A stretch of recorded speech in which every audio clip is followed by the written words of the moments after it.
महाराष्ट्र की सियासत की बात करें तो इस्तीफे के ऐलान के बाद शरद पवार की वापसी ने महाराष्ट्र की सियासत को और दिलचस्प बना दिया।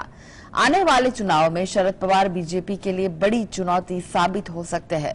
महाराष्ट्र में शरद पवार के चक्रव्यूह में फंसी बीजेपी जाने किन मोर्चों पर खड़ी करेगी चुनौती। स्पेशल रिपोर्ट अंदर की बात में।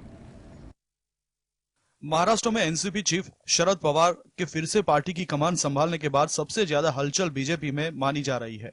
राजनीति के शातिर खिलाड़ी पवार के इस दाव से बीजेपी के उन मंसूबों पर पानी फिरता दिख रहा है जिनसे वो आने वाले चुनावों में श और मात का खेल खेलना चाहती थी। एक वक्त पर लग रहा था कि एनसीपी में भी दो फाड़ हो सकते हैं और शरद पवार की मेहनत से सिंची हुई इस पार्टी का भी वही हाल हो सकता है जो शिवसेना का हुआ। लेकिन शरद पवार की आखिरी चाल का किसी को भी अंदाजा नहीं था।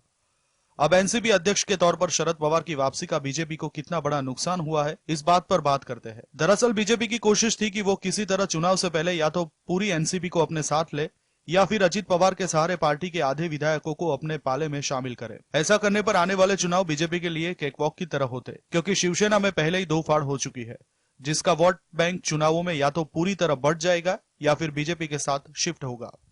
वही अगर एनसीपी भी रास्ते से हट जाती है तो लोकसभा और विधानसभा चुनाव में बीजेपी की बड़ी जीत लगभग तय थी। Bureau report, GSTV.